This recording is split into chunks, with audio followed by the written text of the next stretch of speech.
Hello guys, good morning. Welcome back to my channel Chumki official. তো তোমরা সবাই কেমন আছো? আমি তো ভালো আছি, আশা করছি তোমরাও খুব ভালো আছো। তো দেখো, আজকে আর তোমাদের কাজ দেখাচ্ছি না, কাজ করা হয়ে গেছে সেটাই দেখাচ্ছি। তো আমি আজকে গুছিয়ে নিয়েছি খাটটা, তো তোমাদের একবার দেখিয়ে নিলাম খাটটা। তো এই যে দেখতেই পাচ্ছ আমার খাট গোছানো কমপ্লিট। আর এইদিকে এই যে পাপ্পিটা এখানে শুয়ে আছে। তো এটা অরিজিনাল নয়, সেটা তোমরা সবাই জানো, বলার আর কিছুই নেই।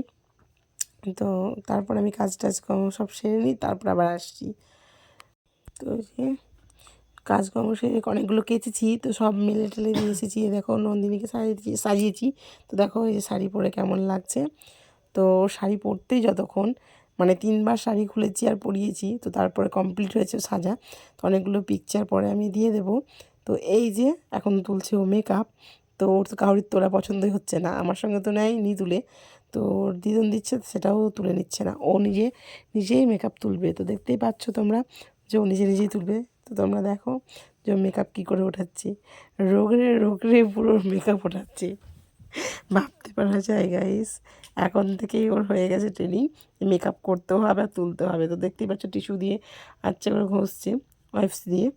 আর এই যে ওর কাছে একটা যে টিপ লেগেছিল না, ওর কানে দেওয়া ছিল, যেটা মানে ওর তো কান ফোড়ানো হয়নি, তো কানের ছিল না। তো ওর টিপটাকে নিয়ে দিল আমার গালে লাগিয়ে। তো এই যে দেখতেই পাচ্ছ কীভাবে ঘষে ঘষে মেকআপটা তুলছে, ও কারোর কোনো কথাই শুনছে না। এই যে তো কালকের থেকেই বলছিল আমাকে সাজিয়ে দাও সাজিয়ে দাও, তো আমি সাজানোর সময় পাইনি। তো অবশেষে আজকে ওকে সাজিয়েছিলাম। তো তোমরা ফটোটা দেখে বলবে বা ওকে দেখে বলবে কেমন লাগছে, তো অবশ্যই কমেন্ট করবে যে ওকে কেমন লাগছে। তো এই যে ওকে সাজানোর পরে শাড়ি টাড়ি আবার খুলে টুলে ওকে যেরকম ছিল সেরকম করে দিয়ে আসার পরে আমি স্নান টান সেরে চলে এসেছি। তো এই যে এখন লাগাচ্ছি বডি অয়েল। তো মুখে আমার কিছু একটা বেরিয়েছে, কিছু একটা নয় অনেকগুলোই বেরিয়েছে, তো আমি কিছু ইউজ করছি না এখন। এই যে আমি এখন বডি অয়েল ইউজ করলাম। তো তোমাদের দেখাচ্ছি, প্রতিদিন তো শেয়ার করি না এটা। তো আজকে ভাবলাম যে এটাই শেয়ার করি, যে আমি আজকে স্নান টান করার পরে এই যে মাথা ব্যথা আঁচড়ে নিলাম।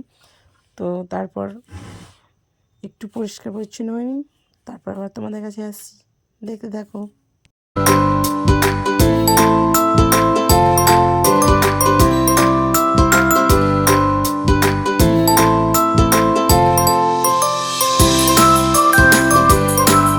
তো এই যে আমি রেডি হয়ে চলে আসলাম এখন রান্নাঘরে। কারণ কি দেখো, আমি আজকে করেছিলাম শুধুই ভাত, তো ছেলেও খায়নি আর ওর বাবাও খেতে আসেনি। তো তার জন্যই আজকে ভাবলাম কি রান্না করি। তো এই যে দেখতেই পাচ্ছ ডাঁটা চচ্চড়ি, মানে জানি না কী বলো অনেকেই, তো কমেন্ট করে বলো যে কী বলো। আমি বলি সর্ষে ডাঁটা বা ডাঁটা চচ্চড়ি। তো এটাই করেছি আমি, আর ডিম ভেজেছি। তো এই যে আমি বসে গেছি খেতে, তো দুজনের জন্যই অপেক্ষা করলাম। তো যদিও কেউই আসলো না, ছেলেও আসলো না, ছেলের আসতে দেরি আছে, আর ওর বাবা তো বললো আসবে না। তো তার জন্যই দেখো আমি বসে গেছি এখন খেতে। তো কী করব, আমি এখন খেয়ে নিই, তারপর যখন আবার ওরা আসবে তখন ওদেরকে একটু একটু করে দিয়ে দেবো।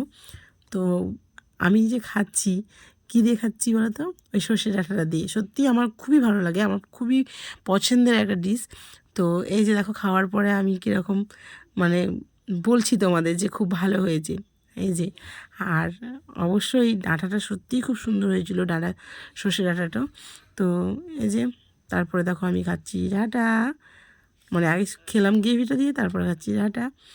তো কী বলবো বলো, আমি এইগুলোই শেয়ার করছি। তোমাদের যদি খুব খারাপ লেগে থাকে তো তোমরা বলবে যে দিদি এরম দিও না ভিডিও, কিন্তু কী করবো বলো, আমি সারাদিন যা করি তাই তো তোমাদের বলবো। তাই সারাদিন সত্যিই খেতে খেতে দিনটা গেছে।